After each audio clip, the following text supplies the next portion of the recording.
Hello, everyone.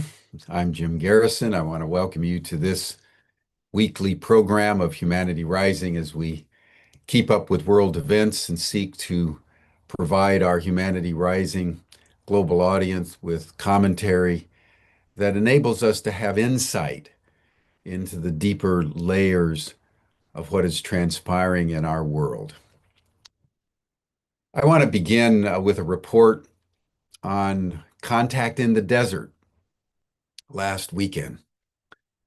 I was there with, I guess it was about 3.5, 4,000 people that gathered for 3 days in Palm Springs, California. I talked about it last week. It was a surreal experience at one level, seeing the gargantuan waste of water, the profligate, ostentatious waste of water in the dryness of a desert.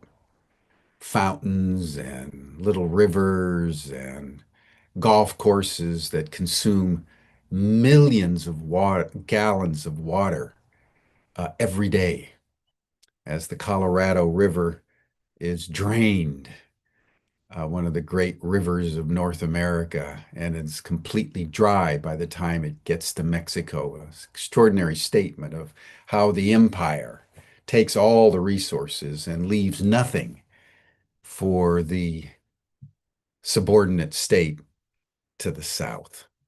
And yet it was a vital conference. We met with everybody who sort of is anybody in the UAP disclosure domain. It was good to just talk with people. Richard Dolan, Ross Coulthart, Linda Moulton Howe, Danny Sheehan, uh, Diane Hennessy Powell of the telepathy tapes. Everybody was there, and everybody was aware of what we're doing with the State of the World Forum. People were intrigued by the convening in December, which will be around the question of how should humanity at this critical moment upgrade its consciousness so that it can creatively respond to the four most consequential truths of our time. We're confronted by escalating planetary ecological collapse. We're confronted by deepening instability and turbulence at every level of human affairs. We've unleashed exponential artificial intelligence, and we're discovering that extraterrestrial beings are present on Earth, which gives us a deep insight into the great challenge confronting humanity in this moment, that there are four intelligences at play: human intelligence, nature intelligence, artificial intelligence, and extraterrestrial intelligence. And I enjoyed, as I was laying out this question around which we are convening a 6-year process from 2025 to 2030, to see with every person that they had never thought this thought before. Tom and I hadn't thought the thought before until we pondered as deeply as we could. How does one begin a process of creating a meaning framework in a world that is consumed by chaos, where no one that I personally know has any idea of what's going on anymore? Chaos reigns. The center does not hold. Trump is in the White House. Genocide is taking place. in Gaza, turbulence in economics and financial and political and social affairs reverberate around the world. What is true? What can one say that's true, no matter who you are, no matter where you are, no matter how much wealth you have, or how impoverished you are, or what color you are, what class you are? These four consequential truths: escalating ecological collapse, deepening instability and turbulence in human affairs, exponential AI, and the reality that extraterrestrial beings are here, are true. I say that boldly. We're in a world where we're being conditioned to believe that nothing is true. We're in a world where the manipulation of information for strategically ideological goals has consumed the media by design to disempower us. I've received emails from people saying, you can't say what's true. It's just your opinion. I think that one can. I think these four consequential truths are true. And the human race needs to ponder them very deeply. Because how these four different intelligences interact and are brought together or not is going to fundamentally shape the human and planetary future. We're teetering on the brink of self-destruction because human intelligence is not aligned with nature's intelligence. At a moment when we're learning that sentient beings in nature have extraordinary capacities of knowing and teaching us the imperative for biomimicry.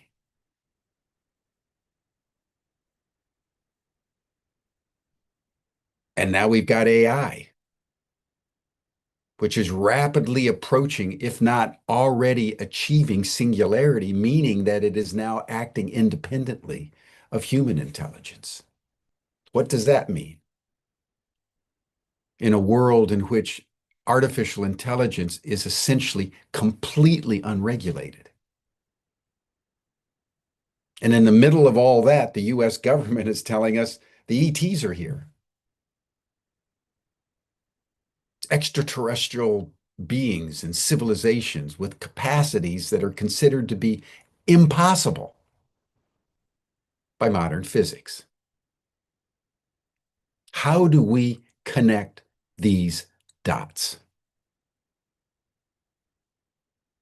This is the Gordian knot of our time.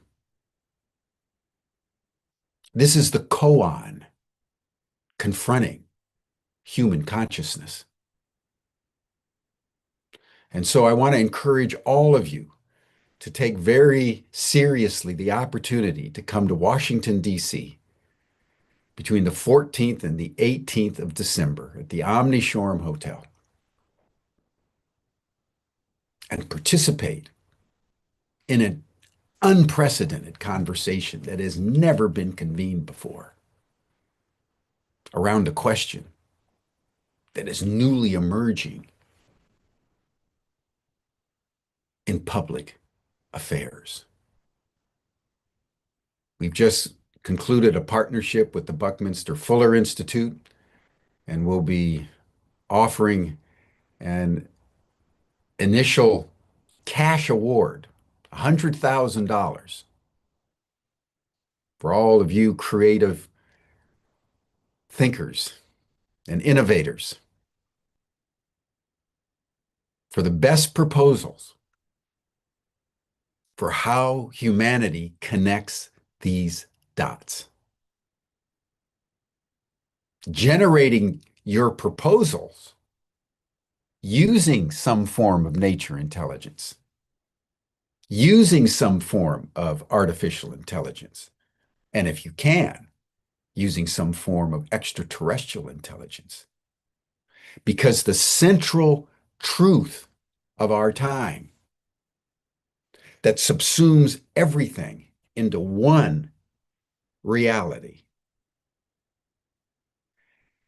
is it's not only the case that we're not alone, we can't make it into the future alone. And for the first time, humanity, if you think about this, the most essentially and fundamentally and consequentially, is that we've arrived at the moment where we either transition from this notion that has dominated our species from the very beginning of dominion and supremacy over other life forms. Our interaction with these other intelligence now are here to enable us to shift, to transition from human supremacy to sacred reciprocity with the larger web of life.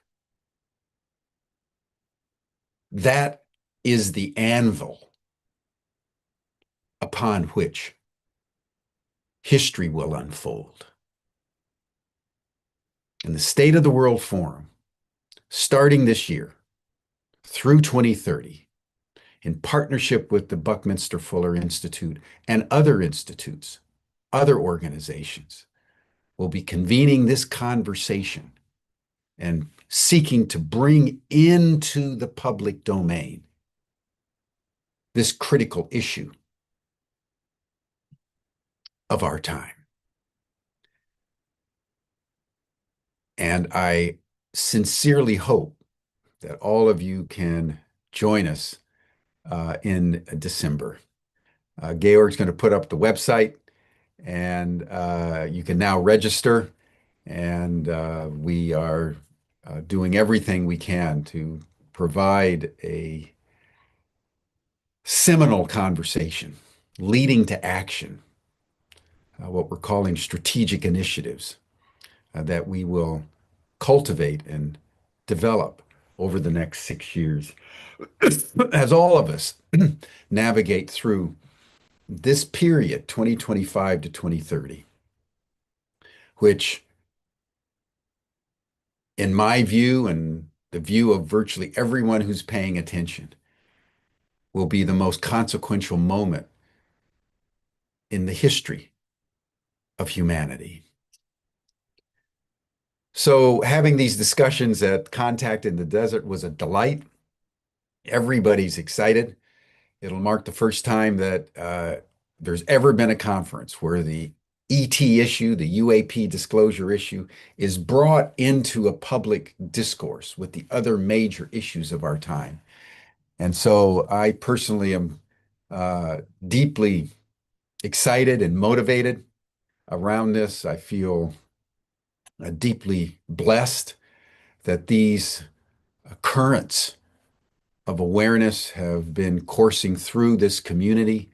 And I really want to thank Humanity Rising community for all the love and attention that you've provided as we've sought day after day, week after week, and now year after year, to find a pathway that's not just about trying to get another solution in play. How do we shift the paradigm? How do we usher in a whole new way of understanding the world? Understanding human identity, understanding humanity's relationship with intelligences that are not only distinct from, but superior to human intelligence. How do we find the elasticity, the enlargement of the soul to surrender this absurd, predatory notion of dominance over each other, over life. And finally, as a family, as the human family, learn to love each other and harmonize with other sentient beings. We believe that this question will enable that process. And I have to apologize. Our little grandson, Charlie, about a week ago, came over to the house and shared with all of us, his parents and Claire and I and a few other people, a cold that he had come down with in his little play group. So I am just recovering from that. And I apologize that my voice isn't as strong as it should be, and that I have a little bit of a raspy throat. And I'm going to take a cough drop just to ease the speaking today. I want to now turn to three aspects of our reality that I think are important for us as we consider the state of the world.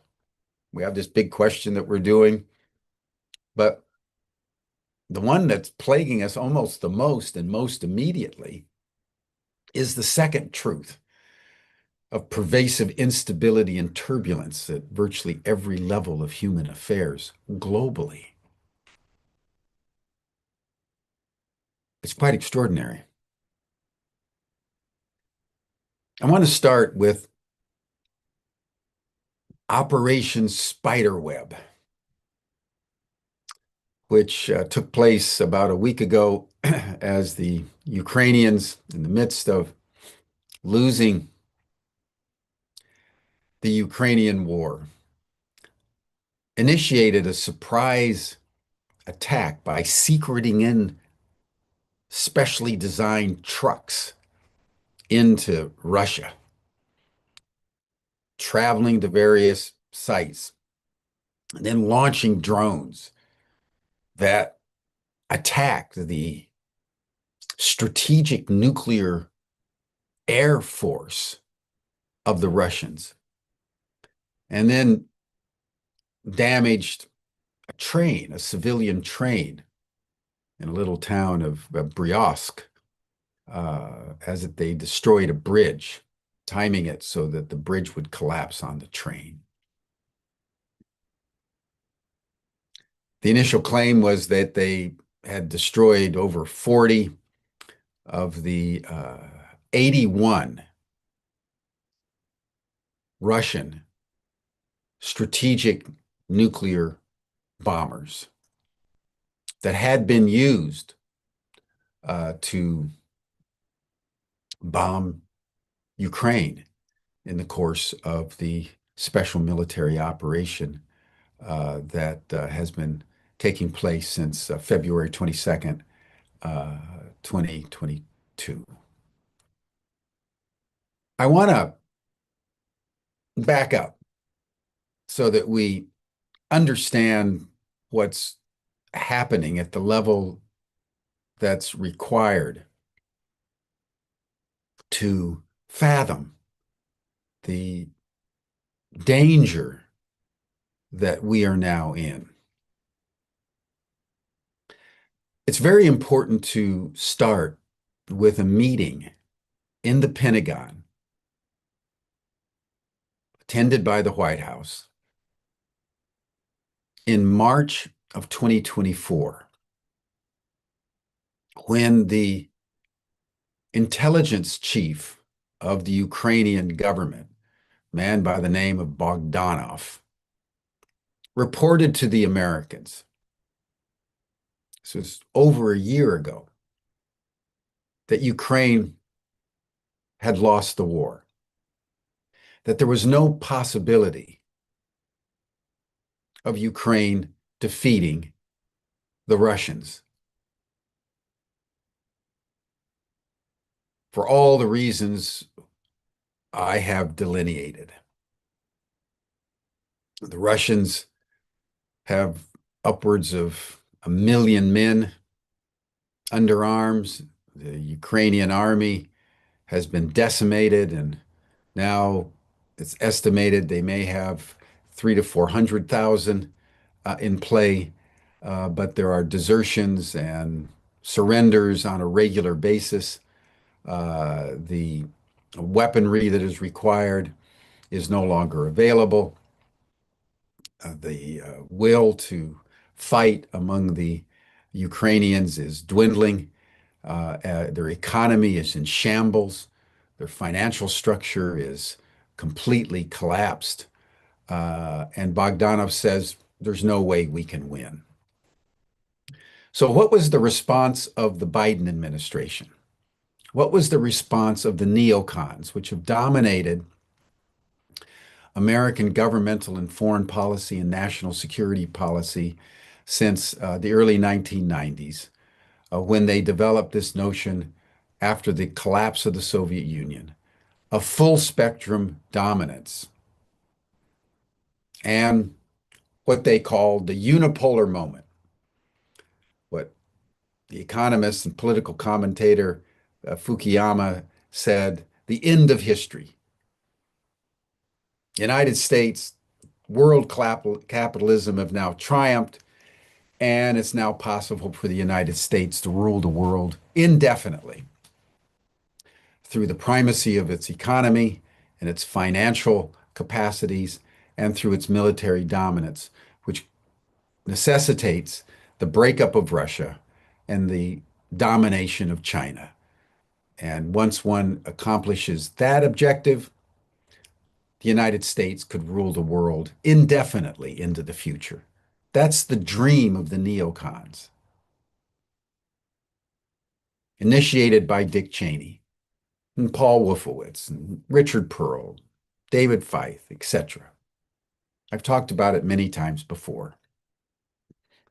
It's in that spirit that they moved Ukraine to the east. It's in that spirit that they sought to uh, uh, destabilize Ukraine, which was happily neutral in 2014, and begin aggressive actions against the Russian population in the Donbass, and to escalate, which led to the special military operation by the Russians in 2022. And since then, the Russians have ponderously, as they always do, if you look at their history, without theatrics, without drama, engage in what they call aggressive resistance, where they just move inexorably and destroy the enemy. That's what they did to Napoleon in 1812. That's what they did to Hitler in 1941 to 1945. And that's what they've done to the United States and the NATO alliance as it's used Ukraine as a proxy to try to deprive Russia of Crimea and a warm water port to the Black Sea, and then move to regime change in Moscow and the breakup of Russia itself. That's been the plan. So the neocons at the meeting last March said, well, don't give up. What you need to do now that you're losing at the conventional level is engage in what they called non-equilibrium warfare. You need to do something to Russia that shows that the Ukrainians can strike, but not engage at the level of symmetry. So this is non-symmetrical warfare. And we're going to help you do that. And that's where the idea came from of this attack into Russia itself to try to seize the nuclear power plant near Kursk, right by the Ukrainian border. So the Ukrainians took the creme de la creme of the Russian military, taking away troops that were already losing in the Donbass and in southern Ukraine, deployed them in the north, and attacked Kursk. Probably the greatest strategic blunder of the entire war. Because a year later, the inevitable happened. Most of them were killed, thereby depriving Ukraine of its elite forces. And the Russians now have completely eliminated the Ukrainians from the Kursk region. They've tried assassinations in Moscow, where they secret agents into Moscow and blow up generals or military officers. They had some attack, you'll recall, 2 years ago on a theater performance where 300 to 400 Russian theater goers were shot and bombed, and the whole auditorium burst out in flames, and hundreds of people were killed and injured. And with what happened with what they called Operation Spiderweb, they tried to secret trucks in all while they're losing the war and do something that will embarrass the Russians or, in some absurd logic, bring them to the negotiating table and force them to give up in some way, but which essentially accomplished little more than a pinprick on the buffalo's back, a flea on the buffalo's back. The motivation is to poke the bear, the Russian bear, to get them to over-respond. And by going after the strategic nuclear triad, to try to bring the United States into the war at a higher level. Now, I want to just say something about the strategic forces, and a lot of people have wondered, well, why were these airplanes just sitting there? Well, by the agreements worked out by President Nixon and President Carter, President Reagan, with Leonid Brezhnev and the other Soviet leaders in the 70s and 80s, they negotiated the SALT I and SALT II treaties, strategic arms limitation treaties. And part of the agreement was that the strategic bombers of both Russia and the United States needed to be kept out in the open. That's true in the United States. That's true in Russia.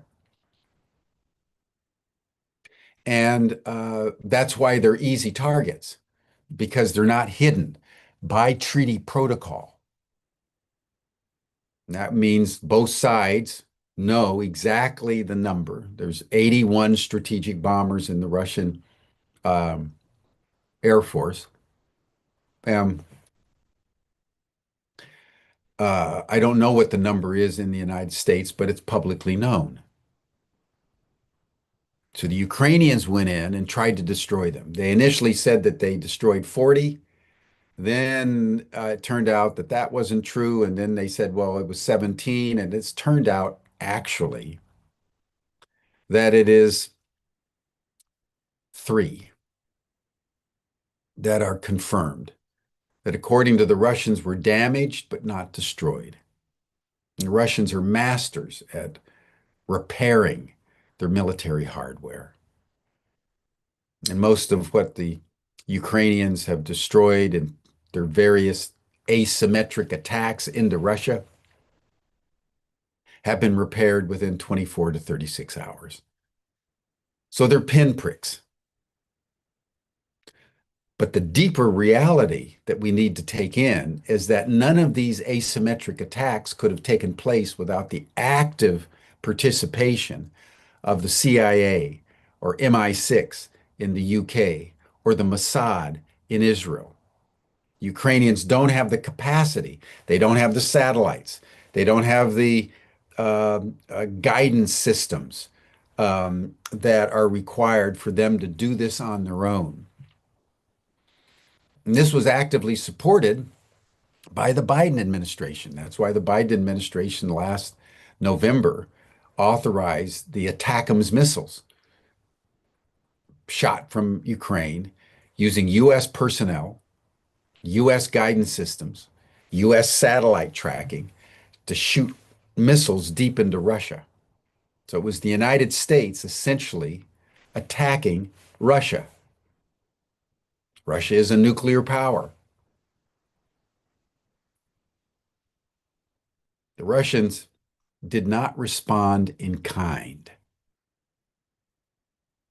I've said a number of times, we are very fortunate that Vladimir Putin is the president of Russia. Can you imagine if Donald Trump was the president of Russia? Think that thought for a moment. Can you imagine what the United States would do if the Russians, using the Mexicans, secreted trucks into the United States and destroyed part of the Strategic Air Command in Colorado? Just think that thought. What do you think the President of the United States would do? He'd go to DEFCON 5. And the Lindsey Grahams of the world and the military brass of the Pentagon would say, you've got to strike back. That's what they said to Kennedy in 1962 during the Cuban Missile Crisis. There was near unanimity to go to nuclear war just because the Russians had put missiles in Cuba. With every one of these attacks, who stays calm? Putin.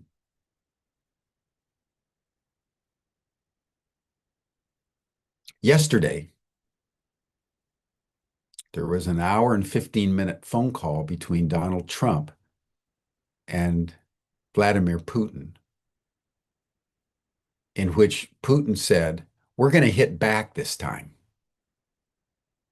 You may have caught the news that they launched a massive drone attack over most of Ukraine, specifically Kiev, last night. That may be the beginning of a deep offensive to move in an accelerating way to destroy the Ukrainian army. Trump told Putin, according to the Kremlin readout, and according to what sources in Washington said, is that he didn't know it was happening. Well, if the president of the United States doesn't know what's happening, why is he president of the United States? If the neocons and the CIA and MI5 and Mossad are coordinating this with the Ukrainians,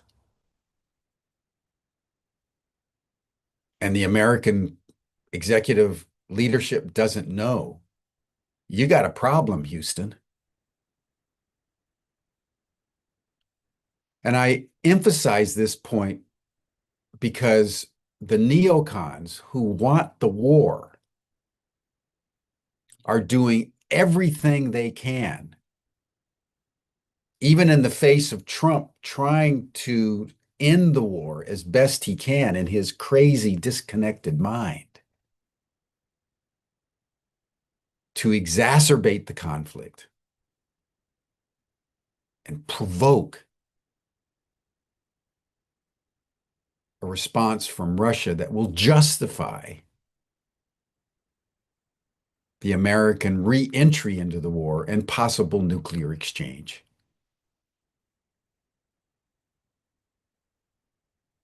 Because they think a nuclear war is what you see on TV.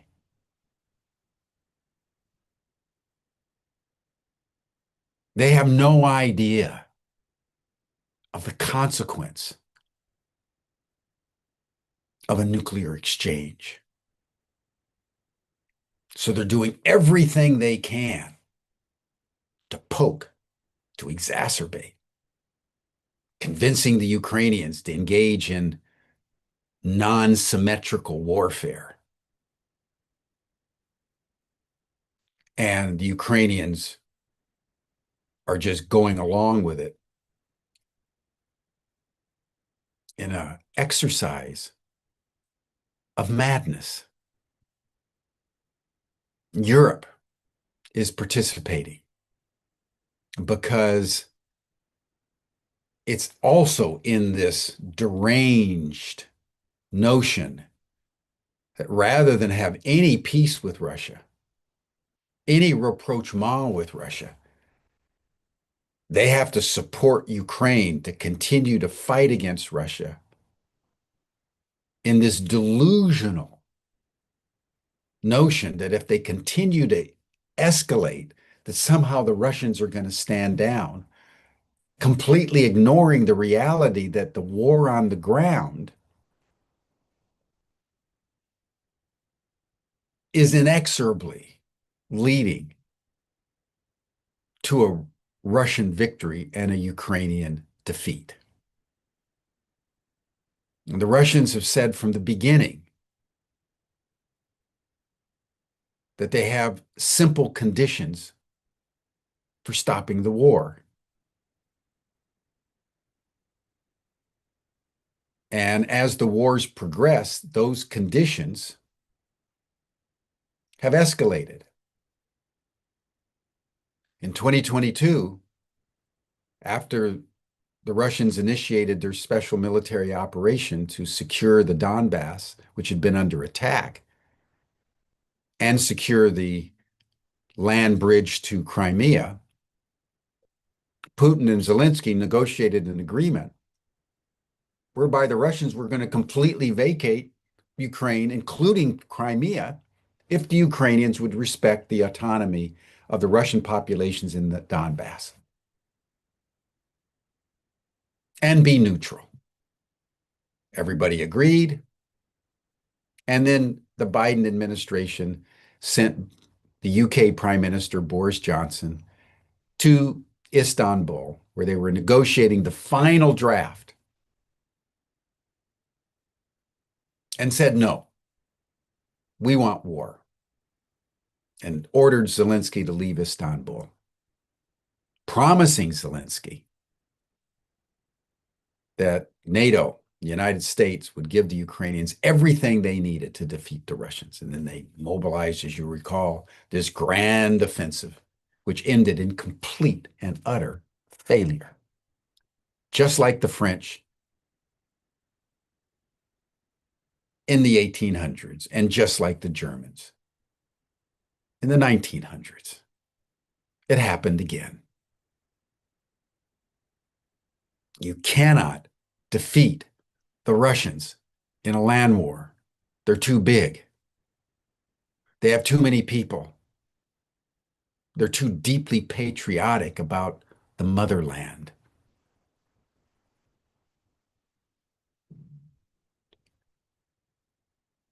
Now, what the Russians are saying is that if you stop now, we're going to take the 4 regions in the Donbass, that's where all the Russians are. You still have to be neutral. And the Ukrainian military has to be radically reduced. And the Ukrainian government has to be denazified. That's the Azov Brigade. The deep Nazi presence in Ukraine has never been eradicated since the Second World War. It is that Nazi presence in Ukraine that led to the aggressiveness of Ukraine against Russia and has forced this peace candidate, Vladimir Zelensky, who ran on a peace platform, into becoming insanely militaristic. And now, since the attack, this Operation Spiderweb, the Prime Minister of Russia, Medvedev, is saying, you don't stop now, we're also going to take Odessa and Kharkiv. So the longer this delusion, this madness continues among the neocons in the United States and among the neocons and the Europeans in NATO, the worse it's going to be for Ukraine because there's no practical possibility of defeating the Russians. And anybody who's paying attention understands this. Let me conclude and then move on to these other aspects by recalling a phrase out of Euripides, one of the three great playwrights of ancient Greece, Aeschylus, Sophocles, and Euripides. Euripides say, when the gods decide to destroy you, first they drive you mad. There's a madness in the United States right now. There's a madness in Europe. There's a madness in Ukraine, in the government of Vladimir Zelensky, driven by delusion, unable to calculate consequences, caught up in the power drive, ruthlessly willing to destroy, to accomplish their goals. Madness prevails as an instrument of the gods for destruction.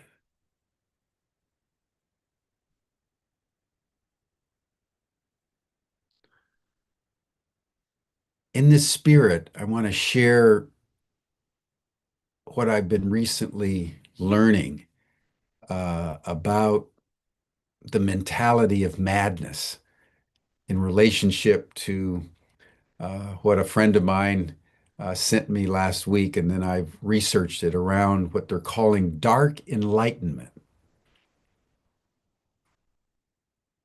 being developed as a conscious ideological principle in the United States, which I think is important for us to understand as we try to make some rational sense of the madness that has taken over the White House.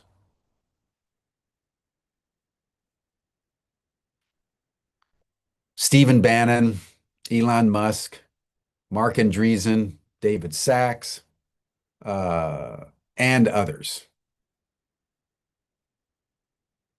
have articulated what they're calling technological authoritarianism. That democracy is no longer suitable for our highly technologized world. And what we need is technological authoritarianism, whereby the tech companies, in conjunction with the government, create a pervasive database on all the citizens and then orchestrate a similar unitary information system um, between all the government agencies to completely destroy any notion of the public commons or the public good and any sense of privacy among the citizenry. It's an extraordinary mentality, and it's coupled with an acronym they call RAGE. Retire all government employees. You break down the government while simultaneously you're getting all the information out of the IRS and the Social Security system and the Medicare system and the Veterans Administration and all the other agencies of government that citizens openly and faithfully provide information to. All that is being collected. And the prime mover is a tech billionaire, Peter Thiel, who was the founder with Elon Musk of PayPal, and is now bankrolling a company called Palantir, which is being used by DOGE, Department of Government Efficiency, to gather all the data into a massive surveillance system, controlled not by government exclusively, but by the tech companies owned by the proponents of technological authoritarianism. That's dark enlightenment. Before the gods destroy you, they drive you mad. The most egregious example of the madness before destruction is happening as the United States supports Israel in its strategic starvation of over 2 million people in Gaza.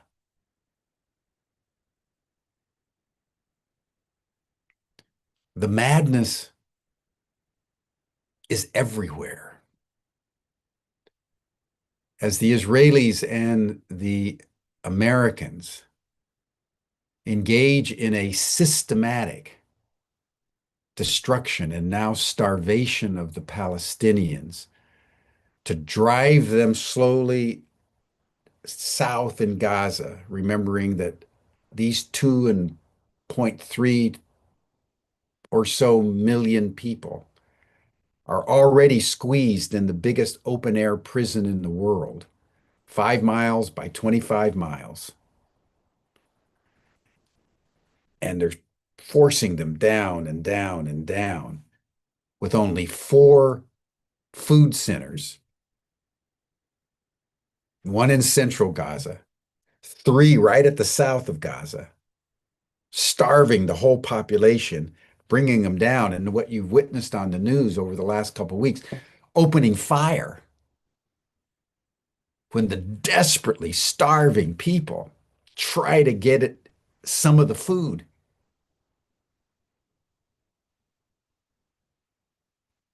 Using as instruments of the food distribution system a CIA operative company called the Gaza Humanitarian Relief, so that none of the Palestinians are allowed to touch any food. Only a CIA Mossad operated distribution system, drawing them in, shooting them when they come in. That's what's happening in Gaza.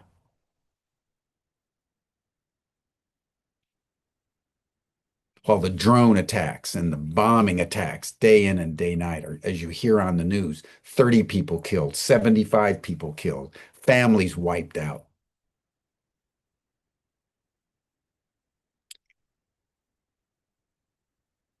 And polls coming out of Israel indicate that not only that over 90% of the Israelis support what's going on, 50% explicitly call for the extermination of the Palestinians.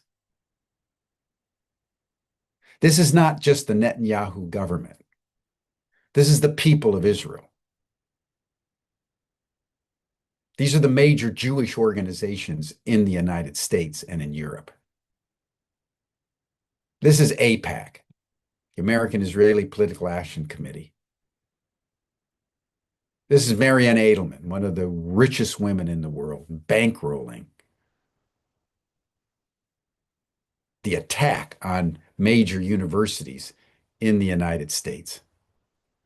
Harvard, Columbia, Yale, Penn State, Michigan, major institutions under the pretext of anti-Semitism to completely eliminate dissent, completely eradicate protest, to snuffle out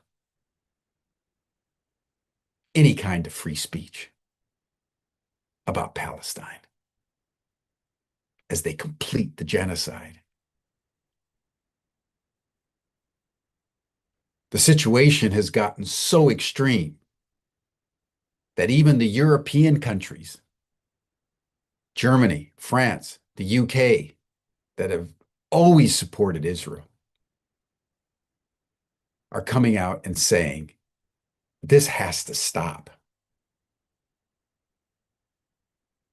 Even Ehud Olmert, prime minister before Netanyahu, has come out and said, this is a war of extermination. The Netanyahu government is guilty of crimes against humanity. That's coming from a former prime minister. The entire world is arrayed in unbelievable shock at what the United States and the Israelis are doing in Gaza.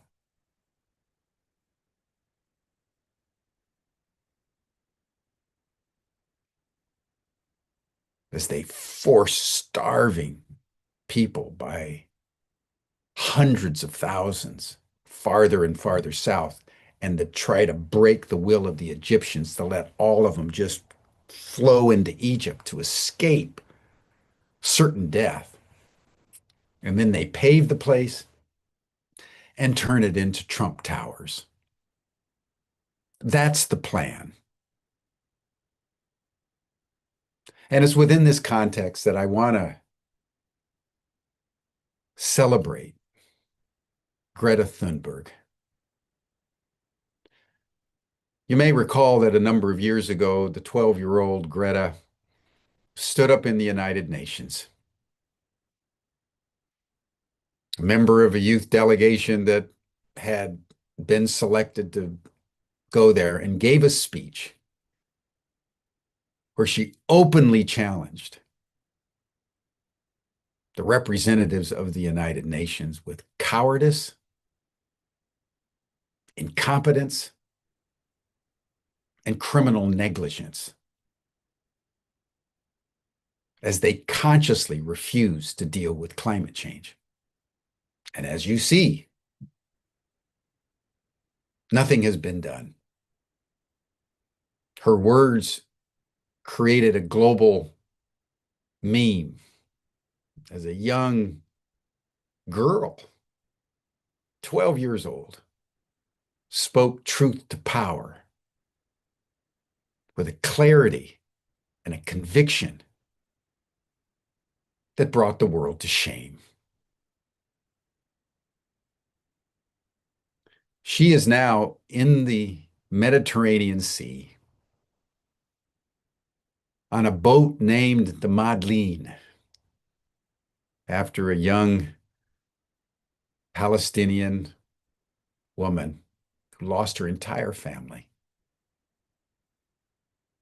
Part of a flotilla with, I think, 11 other people sailing to Gaza to deliver humanitarian relief. And she's doing this against the backdrop that last year, the Israeli Defense Forces, so-called, attacked a similar ship and killed 11 of the 12 people on board. Only a month ago, the Israelis destroyed one of the ships as it sat in port. And in the face of this, Greta Thunberg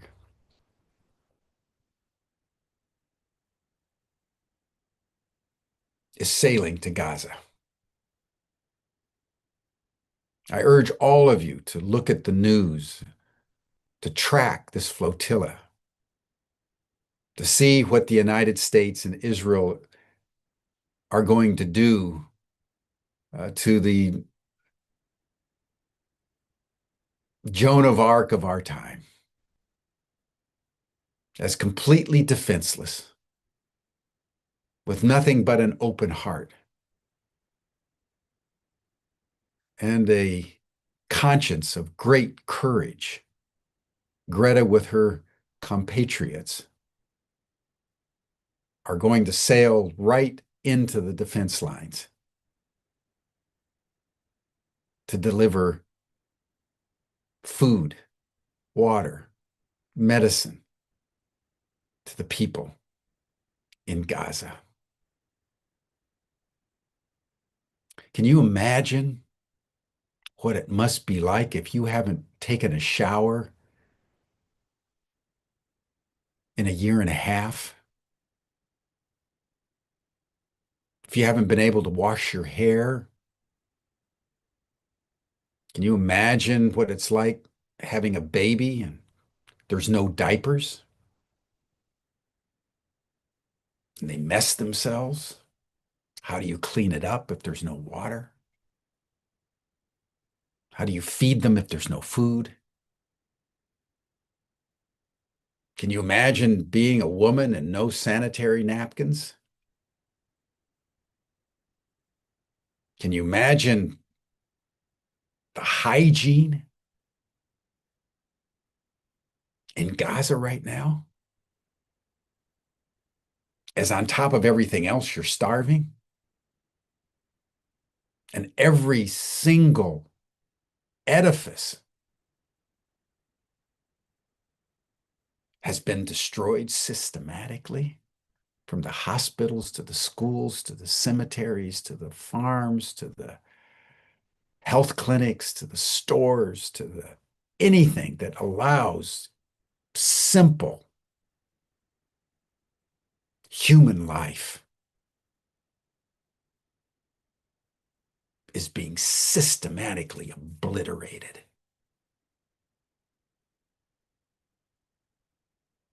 And Greta Thunberg is sailing into that. There's a similar march on Gaza that's developing in Egypt to march across the Sinai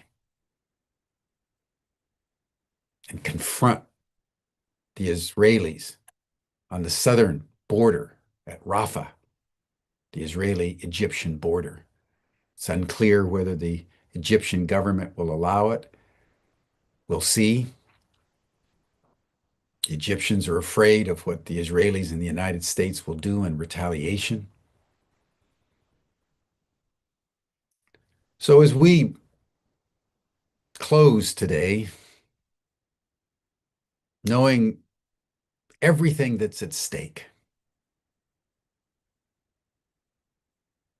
knowing that the center does not hold and chaos reigns at one level, we've unleashed artificial intelligence at another level, and the ETs have showed up, warning us about what we're doing to ourselves and the larger ecosystem.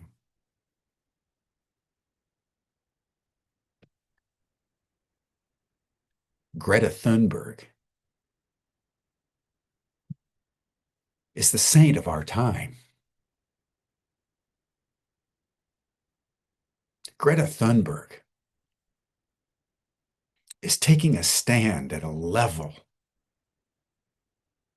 of integrity and purpose and conviction of the spirit that we need to know about and we need to support.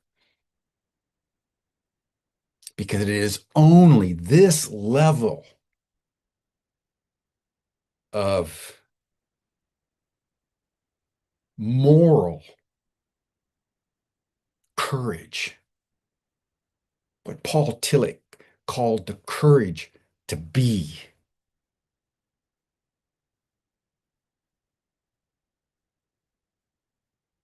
that is sufficient to withstand the forces of darkness. One light, burning as brightly as it can, dispels the darkness for light years into the cosmos. One light, but it must burn bright. It must be burning in a being that understands what Martin Luther King said, that it's not until you're willing to die for something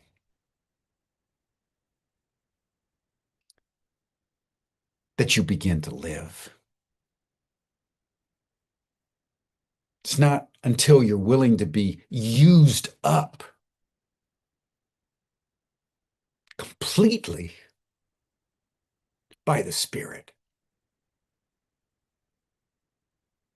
that you're worthy of being an instrument of divine purpose.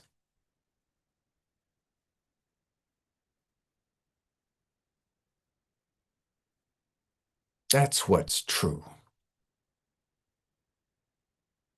about that moral arc of history. It only bends toward justice if there are enough Greta Thunbergs in the world to create that critical mass necessary to sustain truth and beauty and goodness in a spirit of complete, innocent, vulnerable, compassionate love.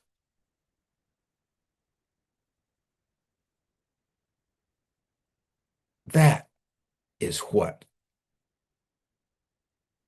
constitutes the anvil of our moment at this time. So thank you, everyone, for sharing this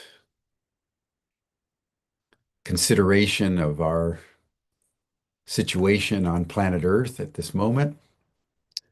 I deeply appreciate all of you.